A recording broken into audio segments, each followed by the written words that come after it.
This is VLSI data conversion circuits, lecture 60. In the last class we were looking at a prototype DAC where the noise due to mismatch is shaped outside the signal band, and you can leave it when you can the basic idea is to divide and conquer. So you take for instance a 3-bit DAC with 5 levels and split it into 2 sequences which occupy 1 bit less, so there are fewer levels, right, and one of them is related to the other through this sequence S. So the output at this layer is nothing but V by 2 plus S by 2 and V by 2 minus S by 2. Since this happens 2 layers away from the last layer, I call this S2.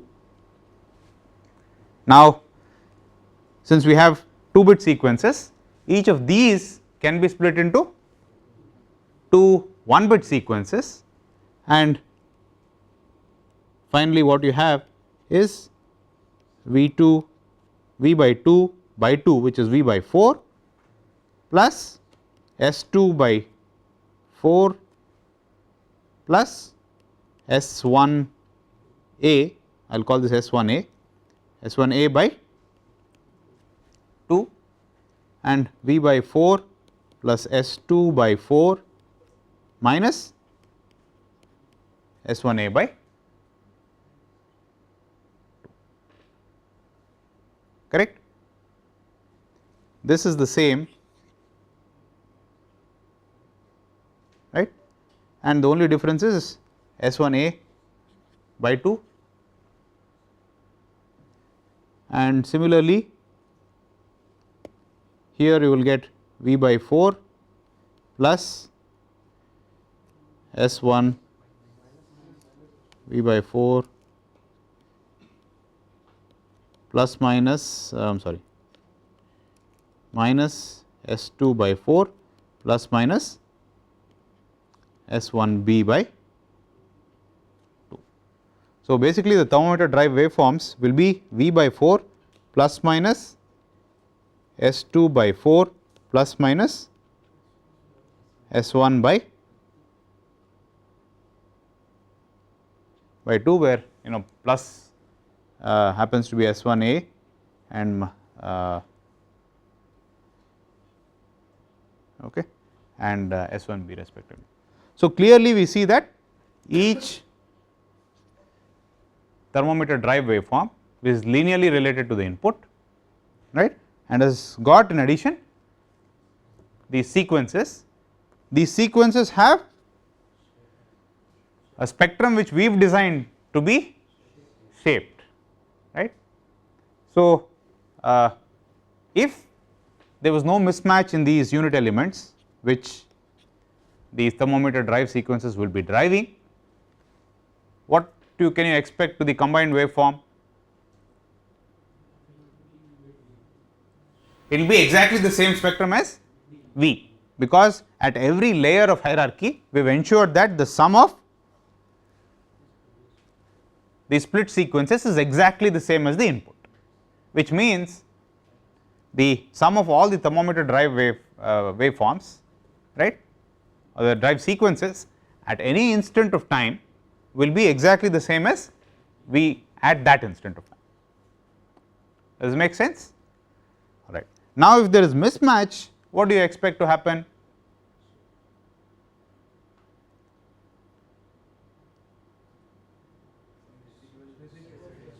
There will be some residuals of S1 and S2 coming out, and the shape of these sequences, the spectral shape of these sequences will appear in the final output spectrum, correct. In the if we assume first order noise shaping, then for S1 and S2, then when there is DAC element mismatch, you will find that the mismatch noise, right, which was white when we randomized, should now have a first order noise shape. all right, and this should be a huge improvement over or pure randomization. Does it make sense? So, let us before I show you the simulation results, this is the spectrum of V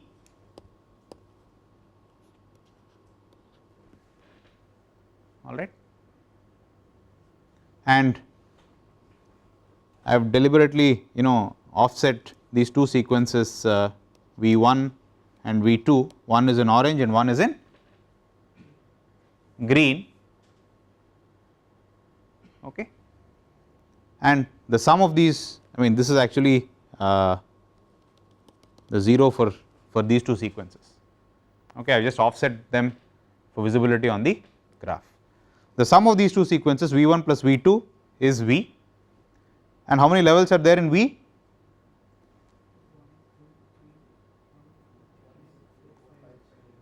This is a 5 level sequence. How many levels are there in V1 and V2? 3 level sequences, correct. So, how many bits are required to represent this? 3 bits. What about this? 2 bits, right. And now you can go and decompose V1 and V2 into 2 single bit sequences, and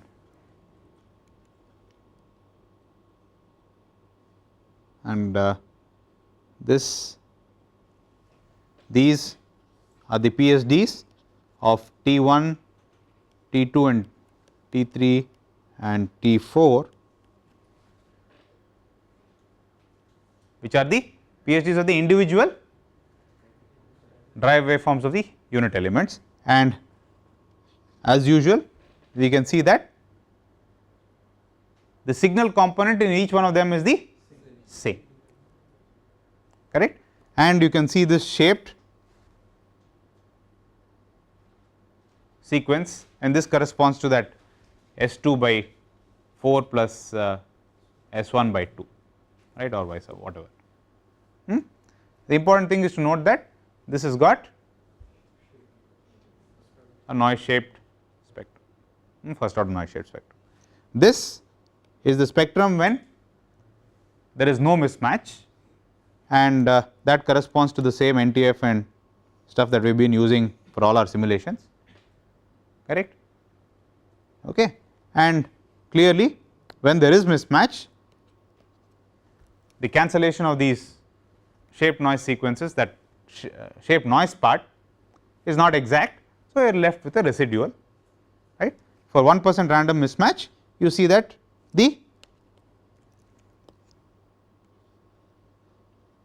you are a little above the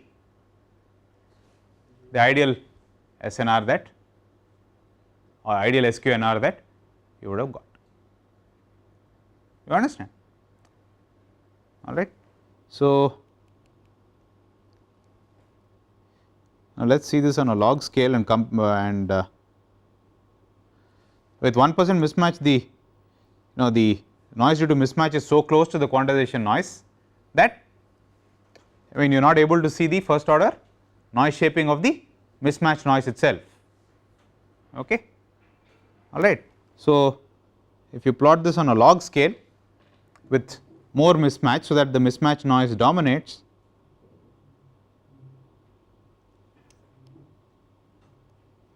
this is 5% mismatch, and this is a log scale as is evident from the graph, okay. These are the spectra of the individual thermometer drive waveforms, and as you can see on a log scale they must go as 20 dB per decade, right, which is definitely happening. And when there is mismatch, you see that the residual is also going at 20 dB per decade, and this makes sense, right, okay. And the ideal one is this part, and the spectra of the mismatch shaped DAC and the ideal DAC coincide at at high frequency, okay, only at low frequency is where they were supposed to cancel out, right, and there is small residue. Now, what is one obvious comparison that we would like to do now?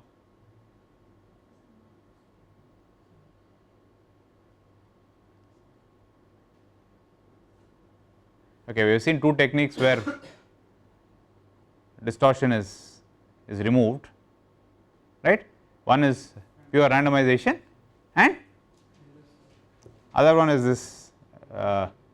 this noise shaping, right. One obvious thing is to say see how we are doing in this case compared to the other one,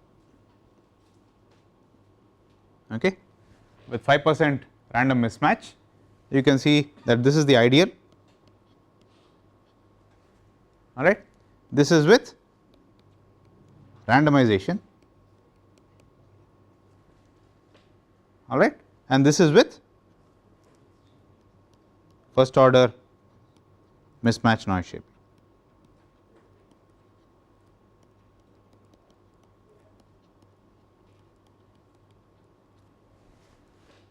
Right, and you can see that you have gained significantly, right. If you assume that this is the band edge and most of it is getting contributed here, you can see you have gained a good 40-50 dB, right.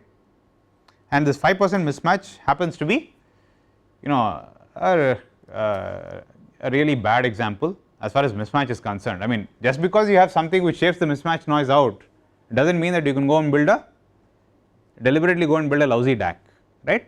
So, it turns out that I mean, if you do within quotes use standard best practices for layout, right, it is not uncommon to get matching in the order of 0.5% or so, right.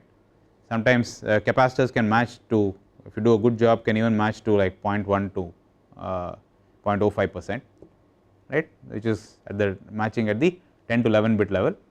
So, even if this is 5% mismatch and you are this much above the quantization noise floor, if the mismatch became 0.5% rather than 5%, what do you think will happen?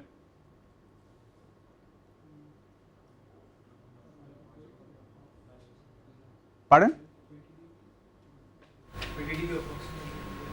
What will happen? I thought we discussed this the last time around. It will go down by half, right. Power is go down by 10 dB, right. Sorry, by 20 dB, right, because square and then power, right. So, so that basically means that if you have 0.5% distortion, you probably won't be able to see, I mean, with mismatch, with first order mismatch noise shaping, the spectrum you would see be pretty much the same as the ideal spectrum. Does this make sense? Okay.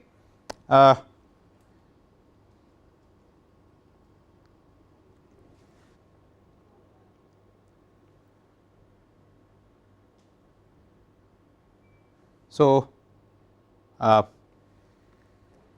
one thing that one could ask is, hey, what is so special about first order noise shaping? Why not shape it with higher orders? I mean, that is definitely possible, except that this thing becomes a little more complicated, right, and so on. And actually, most of the time, right, the mismatch is, as I said, is small enough, right. Let us say 0.5% is conservatively speaking, an alright number to choose for mismatch in the unit elements, in which case at these levels like 100 plus dB levels, you still do not see any degradation due to once your first order noise shape, because once your first order mismatch noise shape, you are almost at the theoretical SQNR level. So, then you might say, what is the point in trying to make a second order noise shaped version where yeah, it is true that the mismatch noise will be even smaller, but you are dominated by quantization noise anyway, so why bother, right. So, a lot of times people just end up stopping with first order mismatch noise shape, you understand. So, this is I mean, so this line of investigation, right, has been, you know, is responsible for this tree shaped or tree structured mismatch noise shaped DAGs, alright. And you can see that there is a logical progression between what we wanted to do and what we eventually did, correct. Historically, of course, you know, people thought completely differently, and so you found that, you know, I mean, that line of thought gives rise to a whole bunch of mismatch noise shaped architectures, where the benefits due to mismatch noise shaping are not as evident as they are here, right. Here we knew what we were doing, we implemented exactly that, and the fact that we should expect mismatch noise shaping, the fact that we should expect first order residual noise is all very apparent, right. But the original thought process behind mismatch noise shaping are somewhat different. I will again illustrate this with our 4 level example. Okay. So, there are 3 unit elements. So, I mean, when the levels of the DAG, please note that again, as I said, this line of thought is somewhat more ad hoc than the clean set of reasoning that leads to the tree structured mismatch shaped DAG, alright. Many of these techniques also happen to be first order, will give you a mismatch noise which is shaped to first order, right, but that is not evident from the discussion, or unless you know, you think about very carefully, it is not very obvious that the mismatch noise shape, I mean, the shaped noise is actually first order, alright. And many of these have are, if you kind of do a search with you know, dynamic element matching, you know, in the literature for the last 20 years, you will find you know, a bazillion schemes, right. And several of these techniques, which are, you know, kind of based on the intuition that I will describe, are what you call are not as nice and rigorous as the tree shaped structure, and but I will explain the basic intuition as I go along, right. So, if you consider a 4 level DAG with 3 unit elements, you have, when the code is either 0 or 3, there is only one way of choosing the elements. When the code is 0, all elements are off. When the code is 3, all the 3 are on. So, whether it is 0 or 3, there is no freedom of choice. Okay. If the errors in each one of these elements are delta 1, delta 2 and delta 3, then you the full scale is 3 plus delta 1 plus delta 2 plus delta 3, the lowest point is 0. However, in the middle, for example, if the input code is 1, then there are 3 ways of choosing one element, right, and each one of these ways results in a different error. Okay. Now, there are 3 ways of choosing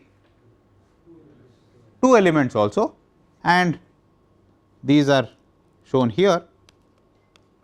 So, each of these circles represents one way of choosing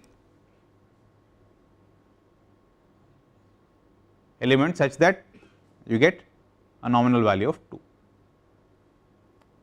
Okay. Now, the interesting thing is that if you look at the center of gravity of each of these levels, what is the center of gravity of this? There is only one level. So, okay, so that will be 3 times 1 plus delta 1 plus delta 2 plus delta 3 by 3. So, this is I am just written this as 3 times 1 plus sigma delta I divided by 3. Now, what is the center of gravity of these 3 levels? Is nothing but take all these 3, add them up together and divide by 3, and that will be 2 plus sigma or 2 sigma delta I divided by 3, which can be written as twice 1 plus sigma times delta I by 3, isn't it? So, and similarly for this it will be 1 plus sigma delta I by 3. So, and the center of gravity for 0 is 0. So, if I draw a straight line as shown here, are you able to see the dull grey line? If that has a slope of 1 plus sigma delta I by 3, right, the centers of gravity of each of these codes lies on a straight line. Okay. I have shown this for a 4 level DAC, but it is true for an arbitrary number of levels. If you have an n level DAC, then there are n minus 1 unit elements, and the number of ways of choosing a code k is n minus 1 choose k. There will be so many, so in general for a large number of levels, you will basically find that there will, you can draw a hypothetical straight line, and for each code there will be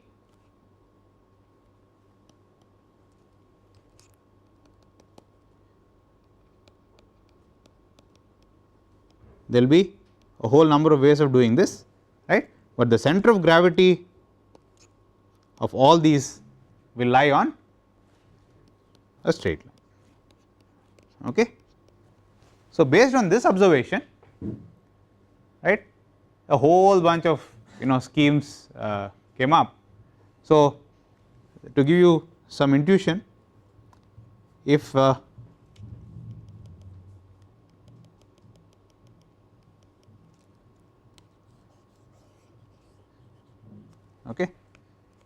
So, ideally, if you use the thermometer type decoder, your DAC would have the same element every time. So, the characteristic of the DAC would probably be some nonlinear thing like that, correct. So, then the obvious thing is to say, on the average I want a straight line. So, sometimes I will choose this, sometimes I will change my choices of unit elements and do this, right, keep changing this often enough, and therefore, on the average I must get the straight line. Okay. So, this has spawned a whole bunch of techniques. The first one based on the on this observation,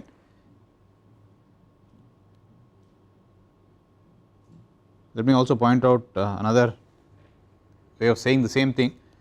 The centers of gravity of all these codes is this red dot shown here,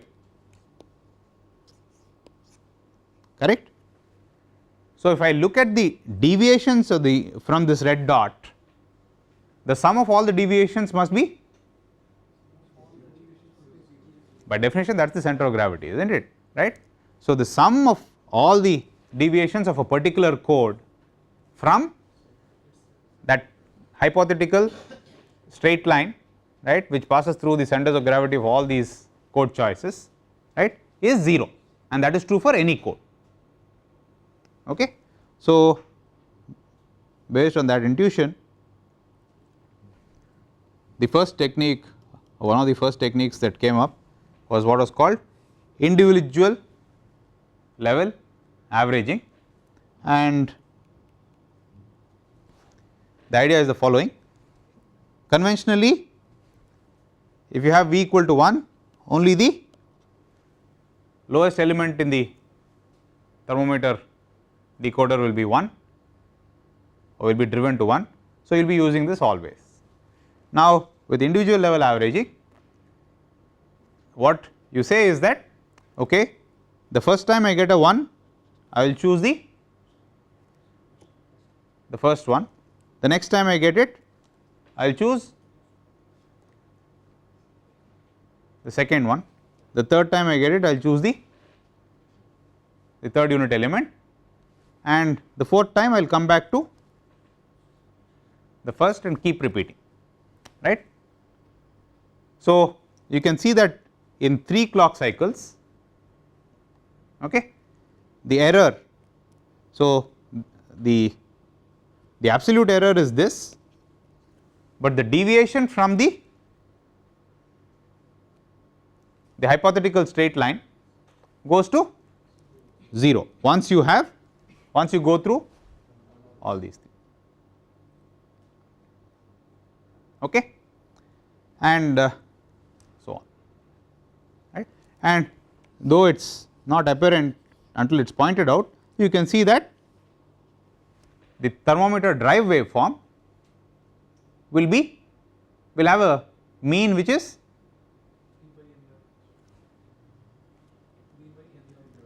V by n level minus 1, and in general if you have a slowly varying V of t, V of n, you can expect the mean value of each of these thermometer drive waveforms to also be V by n level minus 1. Okay. It is not very apparent that mismatch is noise shaped,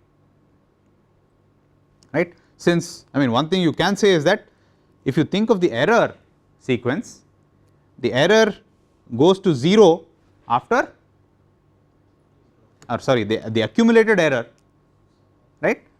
So, sigma error goes to 0 after every 3 cycles in this example, right. Now, if the accumulated error goes to 0 after 3 cycles, in general you can say that regardless of the, if you go on, if you look at the accumulated error after a lot of time, right, this accumulated error is always bounded, yes, because after every 3 cycles it is going to 0, right. So, wherever you stop, this accumulated error is bounded. Does this make sense? Okay. Or this accumulated error is finite. Okay. So, if the accumulated error is finite, then what can you say about its low frequency content?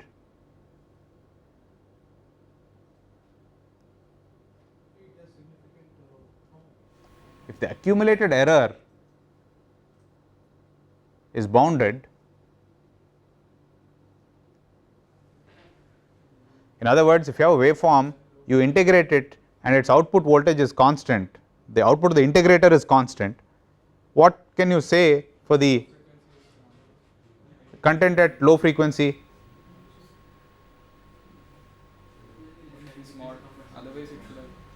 DC value must be 0, correct? Does it make sense? Otherwise, I mean, if there was a non-zero DC content, you integrate it, it will blow up, right. So, if you have a sequence and if you accumulate it, if it still remains bounded, correct, which means in the worst case you can only have a DC content after accumulation, it must follow that it has a notch at DC, right. If it is a 0 at DC, then it follows that at low frequency it is probably small. Does this make sense? Okay. So, that is the intuition for first order noise shape, right. So, the accumulated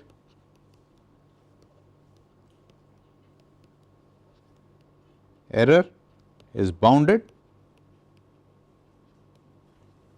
which means 0 at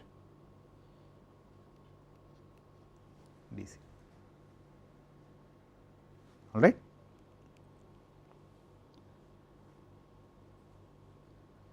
So, when the input is varying,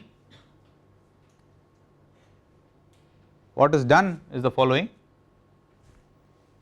So, I hope you are able to see two colors for the pointers. Okay. Please now just focus your attention on the ones in the input, all right. So, when the input is 1, okay, we start off with we have a pointer which starts off at the lowest element, and this pointer is colored here in violet. The next time I get a 1, right, this pointer, you start from the pointer, and the pointer is simply the accumulated version of where the pointer was earlier plus 1, okay. The third time, and then the pointer must then move to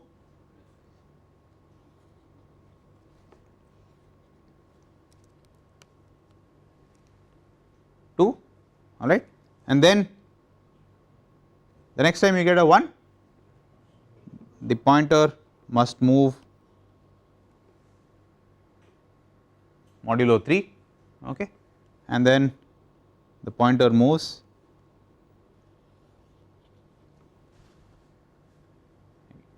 right. So, for each input level you have a pointer, right, and that pointer you keep starting from where you left off for that particular or for that individual level, right. And I mean, in other words, it is like this, there is no difference between. So, if you just look at those instants of time where v equal to 1, if I picked out only those pictures and put them side by side, this is how it will look, correct.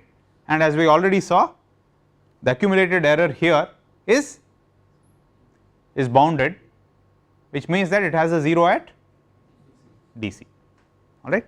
Now, if the same thing is done for all other individual levels, then the same thing will happen to the errors contributed by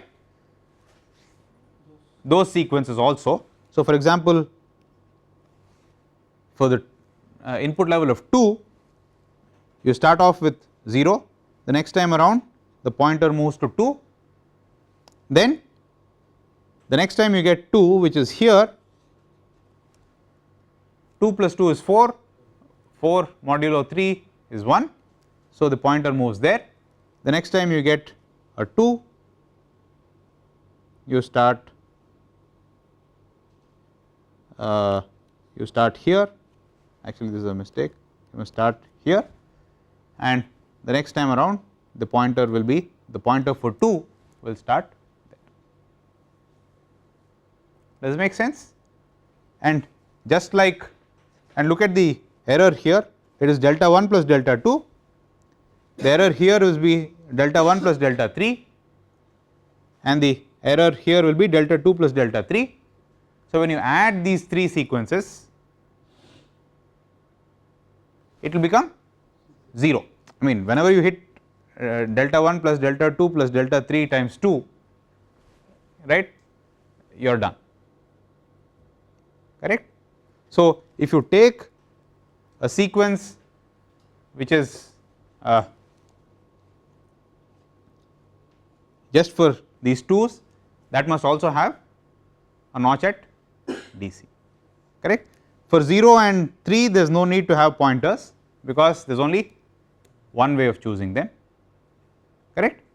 So, if you look at the accumulated error sequence, since each one of these sequences, each one of these accumulated error sequences is bounded, it follows that if you find the accumulated error sequence for this when the input is varying, that will also be bounded,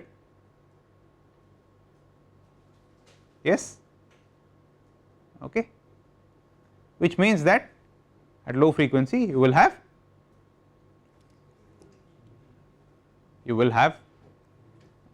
at DC you will have a notch, at low frequency it will go as 1 minus Z inverse, okay. So, this I mean this still does not mean that there is no harmonic distortion, right, because it is not clear at least from the discussion we had that these thermometer drive waveforms are linear functions of the input. I mean it is true that the mean of the thermometer drive waveform is the same as the input, but I mean that does not mean anything, right. You could also have some distortion components, and that could then show up as tones in the output.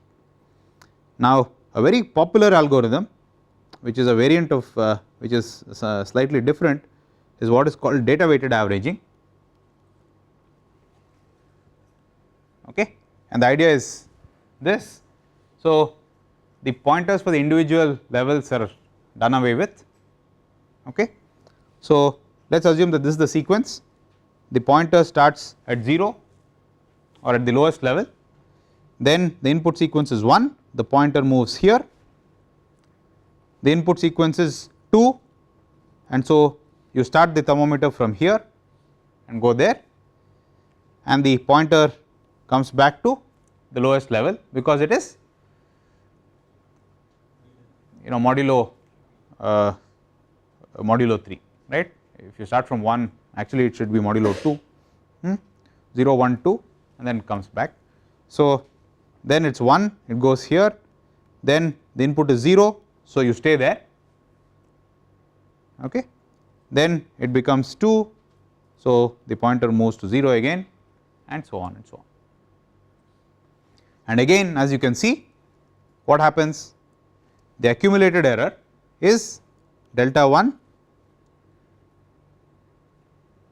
right, plus delta 2 plus delta 3 plus delta 1, right, and plus plus plus plus and so on, okay, all right. And please know that you want to look at the deviation of this from, you must assume that what you are interested in is not deviation from the ideal line with the slope of 1, but from the line with the slope of 1 plus delta 1 plus delta 2 plus delta 3 by 3, right. So, you should subtract so basically you are looking for deviations from the center of gravity, okay, all right. So, once you do that you will find that this accumulated error is also bounded, which means that this also must lead to first order shaping of the noise. Does it make sense? Okay. So, and this is a very popular algorithm used in many practical delta sigma modulators. One of the selling points of this technique is that the implementation is actually quite straightforward. So, what you need to do is you need to have a pointer and you need to keep accumulating and moduloing the result, okay, and so you can just keep starting the thermometer the next time from where the pointer stops, okay. So, you have a pointer, your thermometer code starts from there and you keep counting V number of elements, and if you overflow you start again from the bottom, right. One thing you must understand is that again for every code the number of unit elements which are on is exactly equal to V, right. If V of n is the code, the number of unit elements on is V of n, regardless of what DAX, all the DAX we have seen, whether it is randomization, whether it is tree based EM, whether it is individual level averaging, or whether it is data weighted averaging, all right. So, in the absence of mismatch, all of them will perform the same way, right. So, this is a, let me just add, this is a very popular technique, right. Again, if you look at each of these thermometer drive waveforms, they will contribute equally to the total output, okay. Does it make sense? Yes, no, all right. And it turns out that you can show rigorously that if you want a unit element type DAG to be insensitive to or less sensitive to mismatch, then each one of these drive waveforms must be a linear function of the input plus some shape noise type component, okay. So, I mean, so far we have said that if that is true, then it will be insensitive to mismatch, right, but you can also show rigorously that the opposite is true, which is if a DAC is insensitive to mismatch, then each one of these thermometer drive waveforms will be linear functions of the input plus shape noise, right. So, regardless of whatever you do to come up with the final DAC, right, if it is indeed doing mismatch noise shaping without adding distortion and so on, it will turn out that each one of these thermometer drive waveforms is what do you call a linear function of input plus some shape noise, okay. With I mean, with DWA you can actually work through this pointer business and show that that is indeed the case, right. It is a very kind of a messy thing, but that is what it is. So, so a lot of these things were not apparent when DWA came out for the first time, right. I mean, so the realization that that each thermometer drive waveform must be a linear function of the input plus shape noise, I think took about at least maybe about 6 or 7 years after after all these dynamic element matching techniques started coming up. So, you can see that the way it has been presented in this class is not the chronological way in which things happened, right. So, you will find unfortunately that a lot of the literature is pretty much okay, a new technique to do dynamic element matching, and you look at it and it is not immediately clear why it is why it works or why it is any better than prior art, okay. Chronologically, the first technique that was proposed was randomization, right, where people I mean saw that distortion goes away, but the noise floor rises, and then these mismatch shaped techniques started coming out, and as I said, the first family of techniques were all based on this observation that there are many ways of choosing elements to get the same output, right. To get a output of 1, you can choose in our particular example unit elements in 3 ways and so on, right. And they observed that the average of all these the centers of gravity will all lie on a straight line. So, a lot of the techniques kind of exploited that observation, right.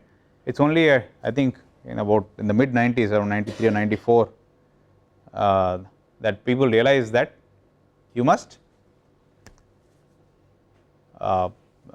you can realize this mismatch insensitive type performance or mismatch shape performance by making each one of these drive waveforms a linear function of the input plus some shape noise, and that naturally lends to the tree type structure, right. There are other equivalent ways of looking at the problem, right, and you can find that in Schreier's textbook, all right, but this is what I had to say. So, finally, to just look at the drive waveforms of the individual elements in the DWA algorithm, you see that this is the ideal spectrum, all right, and these are the spectra of the individual drive waveforms, and it is indeed first order noise shaped, okay. And if you compare, this is one of them spectra of DWA and the other one is first order tree structured data weighted, I mean mismatch shaped mismatch shaping of noise, sorry, noise shaping of mismatch, all right. You will see that they kind of have the same first order slope. They are slightly different here simply because the absolute numbers chosen for the mismatch were different in the two simulations. So, there is some I mean these two are not bang on lying on each other, right. So, the bottom line therefore is that in a sigma delta modulator, if you want to realize it as a multi-bit structure, you want to have a loop filter which is either continuous or discrete time. You have a multi-bit flash ADC, right, and before you go into the DAC,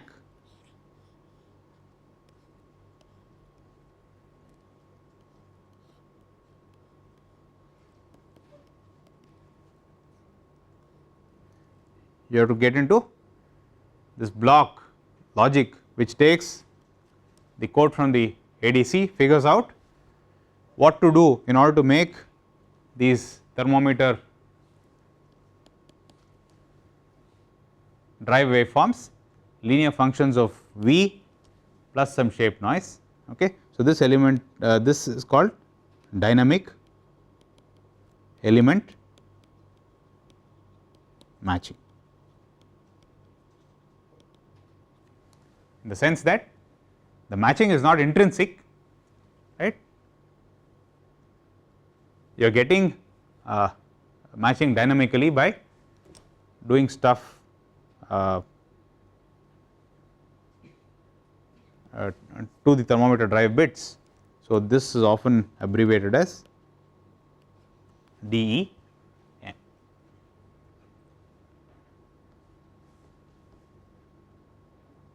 Okay. Now, this is combinational logic which therefore has the penalty of,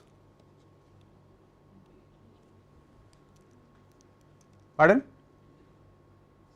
So, this I mean logic will add delay, correct. So, there will be I mean so DEM will cause excess loop delay, right. That might be small when you are operating at low sampling rates, but can become a problem if you are trying to realize very high speeds and the delay of this may become a significant fraction of the clock cycle. Does it make sense? All right, thank you.